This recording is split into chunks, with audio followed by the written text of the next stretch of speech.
Greetings. This presentation started with that verse from the Bible in Matthew about you cannot put new wine into an old skin. It's just a basic Google search. I thought easiest way to do it. And it struck me, it's Matthew 2:22. Then I thought, hang on a minute. It's often talked about these numeric codes and things in Bibles, and then all this thing about these number sequences people see. So I thought, just do a little bit of digging. This is just a side note, by the way, for the actual topic of the video. So I had a look. I thought, let's have a look then. So Matthew is the second book, the second gospel, the second God spell, the second cardinal point. The first is Mark, which is 1. So I thought, let's see where this takes us. So Matthew 1 verse 11, it's all about genealogy, and you get to the bit about King David being the father of Solomon.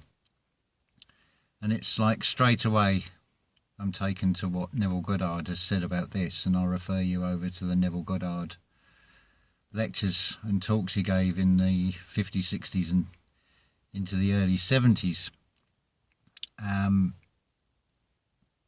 So that's all about genealogy, basically, knowing who the father is and so on. So I then looked at Luke 3:33, and the word that just sprang out there is, again, it's about genealogy, but it's son of admin. Well, what is an admin? In. So it's something in. It's always in, isn't it, with this? Isn't it? Is it not?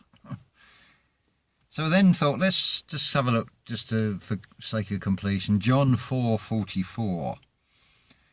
Jesus testifies that a prophet has no honour in his own country. That's a very interesting one, and a very poignant and timely one, which I think some of you I know personally are going through this experience. So what is your own country? So see that in the sense of your very local environment, your family unit, the household you're in, why you are sort of feeling like the odd one out, the black sheep of the family, seeing things in a very different way while the rest of them are asleep. See, the thing is, this external world will present you a series of contrasts and illusions in which you play in. You have to use your discernment through experience and through gaining knowledge, therefore having wisdom, to sort of weave your way through it all. So I thought that's very interesting. I'm sure there'd be a lot more to this had I looked at, say, is there a Matthew chapter 22 verse 2, for example. But getting back to the old wine, sorry, the new wine, you cannot put new wine into old skins. Well, let's bring this up into a modern way of saying it for today, because these things are expressed in a way that is outside of the external time concept. So though the external may change, I mean, a way of saying that now is, unless you're going to get rid of the old ideas and your old beliefs, you're not going to accept anything new, a new way of doing things. So how are you going to do this? The only way to do this is to go into meditation. So now we come to the point of this video. So we start on this basis. Now, I've stepped into this vehicle. Do I become this vehicle? And the answer is no, obviously.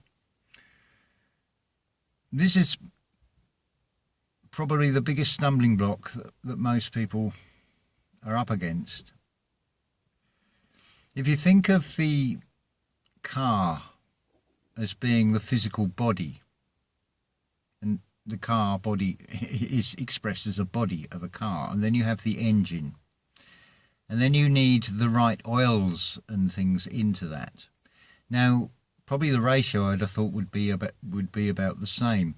You can transplant an engine, and you can put another engine in it. That would be like a walk-in soul. The body is still has a purpose and a function. And if you think about the car, the automobile itself, what actually is it for? It's designed to take you on a journey from A to B. Now, during the lifespan of that vehicle, it's going to need changes of fluids. You need to drain out all the old oil. So you could express this as getting rid of old beliefs, old ideas. It's also in the fasting, it's allowing the intestines to reset by giving them a break, by not giving them continuous work to do.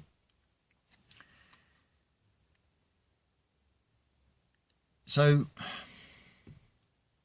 just as with cars, and you'll see this, if you were to see this from an immortal perspective, just go to a car park and look round, and you'll notice, and particularly when they're filling up, adding fuel into the car,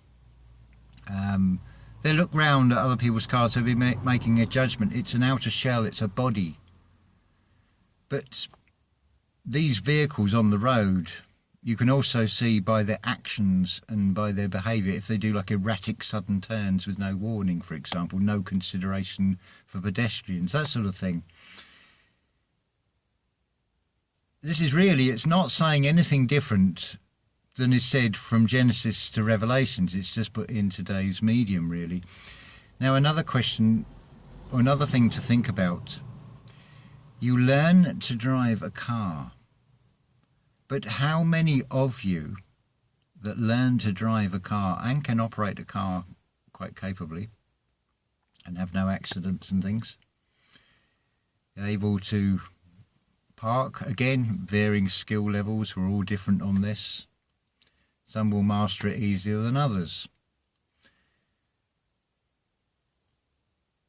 But how many of you could actually take the raw materials, like the iron ore, and actually forge the engine block and so on, and manufacture all the parts yourself? How much do you know about how to make and create a car? I would have thought the answer would be very few would have the knowledge, let alone the experience of doing that. Biblically, you could say this is expressed of taking the earth and the clay and forming man. See, it's the body. But within that body is the life of it, which is the oil. Say, for example, the engine oil. And you have this thing called free will. If you don't put the right fluids and things into this vehicle, then it's not going to operate and perform as well as it should do. In fact, it could just conk out. Now, the oil in the human terms is your five senses. Biblically, that's expressed as those 5 virgins that wasted their oil. When you have been totally fooled by the external reality, you have wasted your oil and you expire. Without that spiritual oil, it ceases to function. It ends up on the scrap heap in the case of a car, and then obviously gets recycled. Gets formed into a little cube. Another little sort of analogy there you can read so many things into. But you are just the driver of that vehicle. Remember, there's 12 virgins. So the other 7 are your chakras. Now, you have the physical external expression of feeling. One of them actually is feel, it's touch. But you can say, I've been in touch with someone, I see what you're saying, I hear what you're saying now, I've got a taste for that. They're different expressions, so you can see straight away the way the 5 senses with the mind's eye open up, it starts to begin to open up into far more.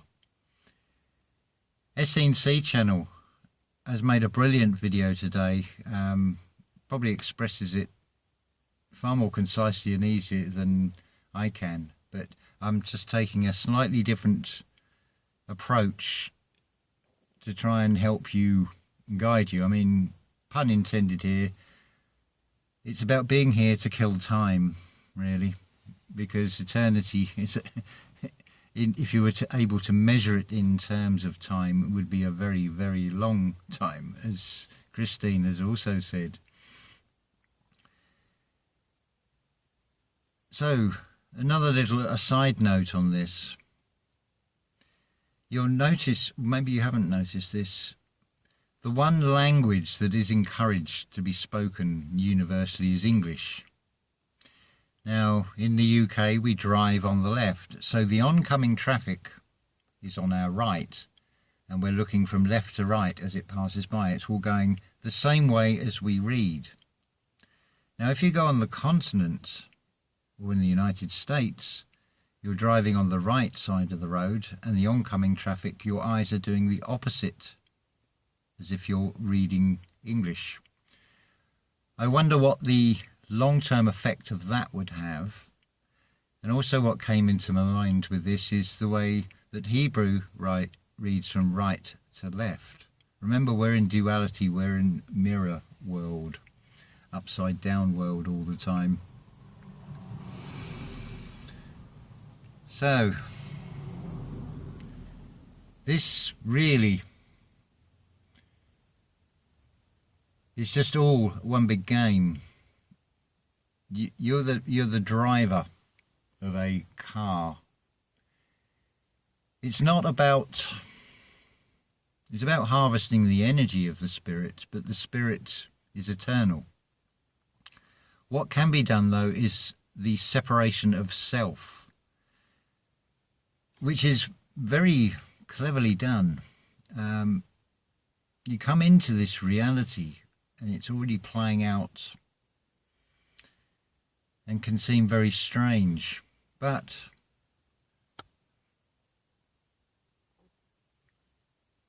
the external reality is a series of illusions. So when we're talking about aliens and things and shape-shifting and reptilians and the like, it's not about the external. You don't judge a book by its cover, do you? It's about neural pathways. It's expressed as having a reptilian brain, that basic animalistic desire aspect, the basic needs and wants of the physical body. It's all to do with these neural pathways, but there is more to this. You've got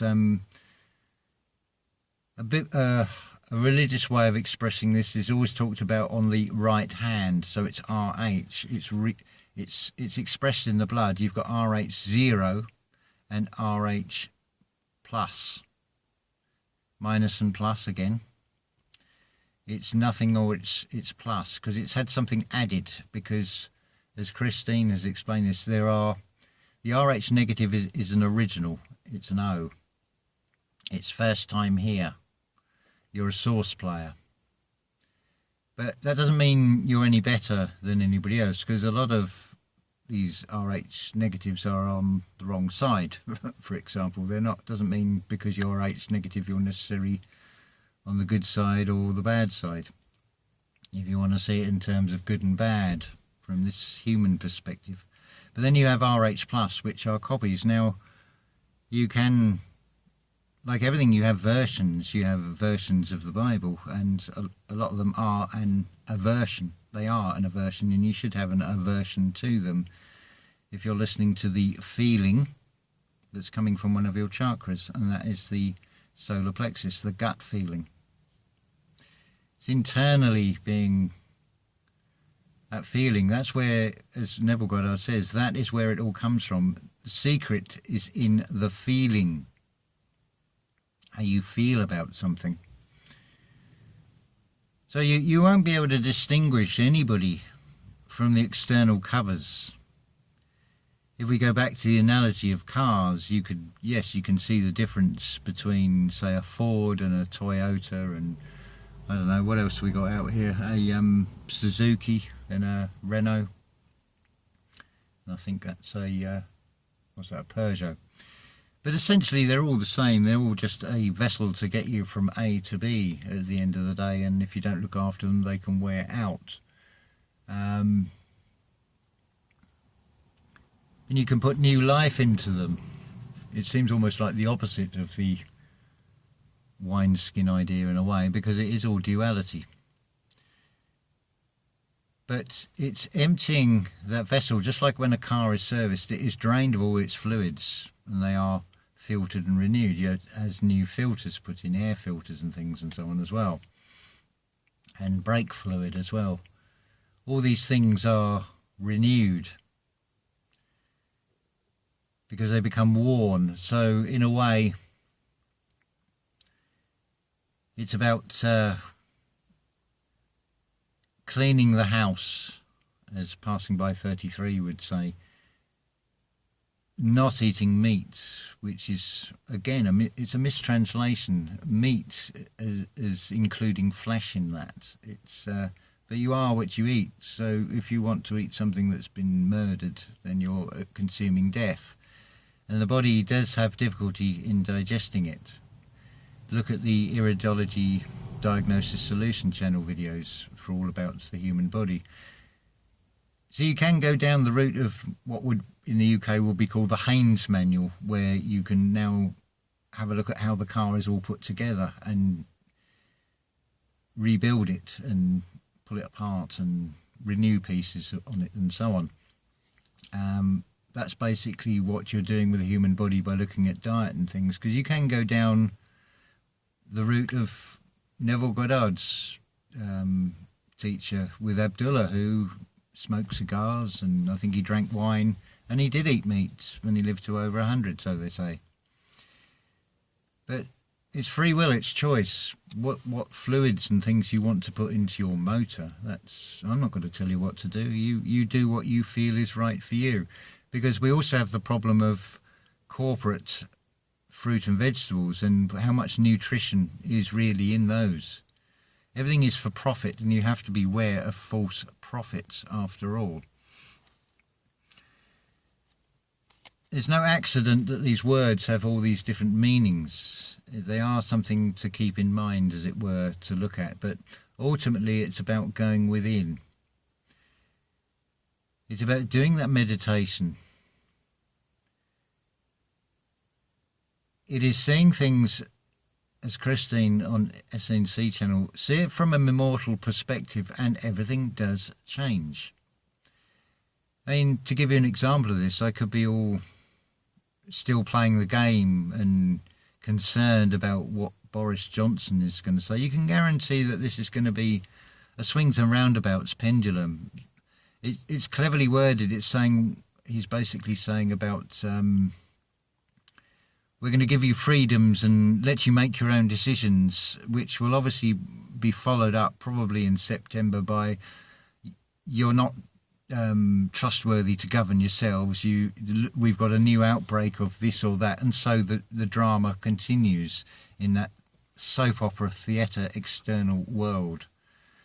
But this is upside down world. So basically you are under the belly of the beast. And what does it tell you to do in mythology, particularly with Wagner, to strike at the heart of this dragon? You go for the heart. You cut its head off by not giving it any attention. You starve it of food. You starve it of your spiritual energy by not giving any attention to it, not causing a tension on your mind. You've got an old test on the mind and a new test on the mind. See this as like a piece of old furniture. It's had many veneers and overlays, and it's even been painted and changed. If you can overcome all these overlays and just see the spiritual message, You can substitute the words. You can take out the word God and put human imagination in there, for example. Take away the word Egypt and say material world. It'll start to make more sense. These characters are just states that you go through. But it has got an historical overlay. Now, if you really want to look into this, look at the Ralph Ellis channel.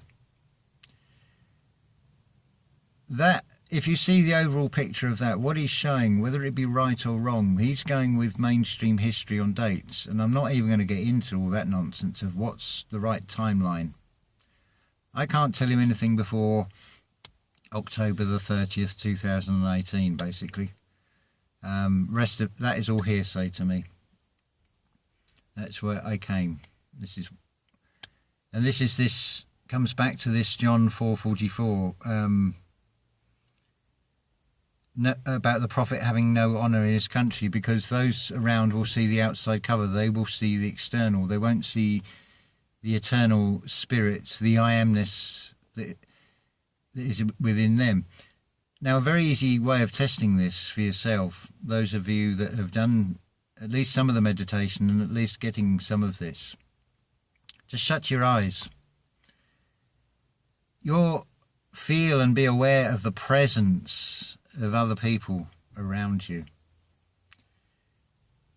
The more you do this, the more you won't see the external. You won't judge them by how they look, or how old, or how big, or how small, or malnourished, or how overweight they are.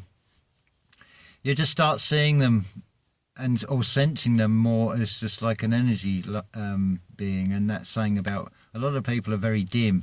Well, spiritually, yeah, some of them are just empty vessels, just walking about, what would be called NPCs. I don't know if they can even be kick-started and activated, or if they're just part of this external green screen. At the end of the day, that is all it is. It is an external green screen of you.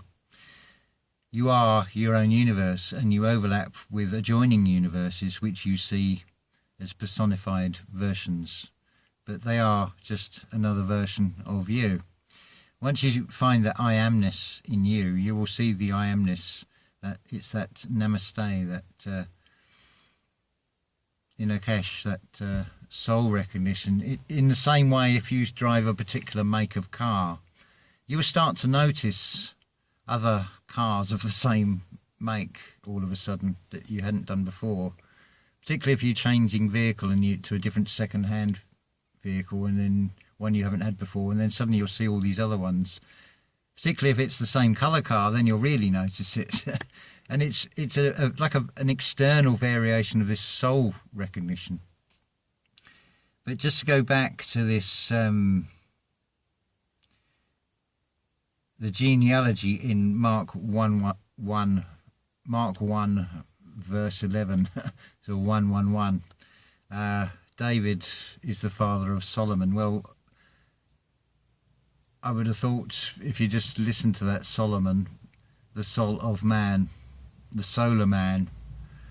Well, the David, as Neville Goddard says, is the name of the son who will call you father. When you realise, that's when you know who you are. It doesn't matter what anything external of you believes or whatever. You just know it from the experience of it. It doesn't. It's not even really possible to put into words. You'll only get this from the experience of it. The only way you're going to get the experience of that is that word. Christ is the Redeemer. Well, you redeem something. You're giving something to gain something. It's an exchange, and that's what the Age of Aquarius is all about. It's reciprocal exchange. So you give over the controls of this vessel, you reign in that personality, and you let the Creator, the active thalamus, operate through the vessel. There's a new captain that is running the show then. It's a trinity, isn't it? It's the power and the wisdom of the Christ consciousness within you. It's the activated thalamus. That's the Creator, the imagination that has been asleep. and is now coming out of the dream and is now awoken in the skull. It's that changeover from Genesis into, was it Exodus, the next book? I forget. This is what it's all about. It's that point of what people consider death, where, think of it like a game. There used to be a quiz show called Dusty Bin with these really elaborate, convoluted clues, and at the end the contestants said, well, you could have picked prize number 4, which you rejected. This is what it was. Well, this is what happens at this point of death. You have this revelation where it's a review of your life and it gives you all the answers. But then as quick as that, it's forgotten again, because you'll find yourself back in a new body, and it's conducive to where you got on that last experience as to what happens next. But then you're making another plus code, you're adding another version of yourself again, so you're RH plus, and you're becoming a clone of a clone, you're a copy of a copy. That's why it is a carbon life here, because everything is a carbon copy. This inherited vessel that I find myself in for the last 2.5 years, it's been a very strange experience to be here. It's quite insane. But we weave our way through. We do the Sigourney Weaver. We take a sojourn and we weave our way through this weird reality. And yeah, basically it's just killing time. There's nothing new that can be said. It's just, all it can be done is updated to what this reality's now moment happens to be, so we can talk it in terms of devices and cars and put it into an everyday context that hopefully will help. But imagine if it history does repeat, so imagine if anything I've said is sort of recorded somewhere, and then he said the word Haynes. Haynes means this according to the Strong's Concordance, and it's going to spurn another overlay, which we're all sort of creating by speaking in a way. It is all fascinating, really, and if you see it from the immortal perspective, I'm not going to say trust me, but I can testify that when you do see things from this immortal perspective, the fear goes. It doesn't have a hold over you in the same way. There's no change to the material, but how you feel inside you definitely changes, and that's where the whole universe is anyway. It is all going on within you. You want to just read your autobiography, which is the Old and New Testament. Just don't get lost in the labels that are applied. Again, I'm going to go back to this aliens thing. You start going down, looking into this alien world. Just like in that film, you can find yourself cocooned and very much wrapped up into that fear. And you're not going to be able to extricate yourself from that, and you'll just become a host for another seed. It's expressed as possibly as this black goo thing, and people found sort of no longer animated, shall we say. Yeah, that's about it really. So yeah, it seems to be part of a process, this whole alien film, in a way. You see the little monster, and then it hides in the shadows and grows. You go through an experience of then getting rid of it and not being consumed by it. I think that's quite a good updated version. Notice also that hydraulic body suit thing, that cargo lift thing she wears, it's in yellow. Well, that's the solar plexus, the place of the sun, showing to you yet again in that film. It's a Technicolor dream, that's why it's in colour. So, hopefully that has dispelled a few of these external illusions and helped you try and find the I amness within you. You'll know when you find the others, the other aspects. There's a soul recognition that doesn't even need words. It can even pass down the internet without even writing a message. It's just, you know it. Those of you that resonates with, I can think of the personified things you call names that applied to you, but I see you in me and me in you, and you know, because we are. Anyway, ta-ta for now.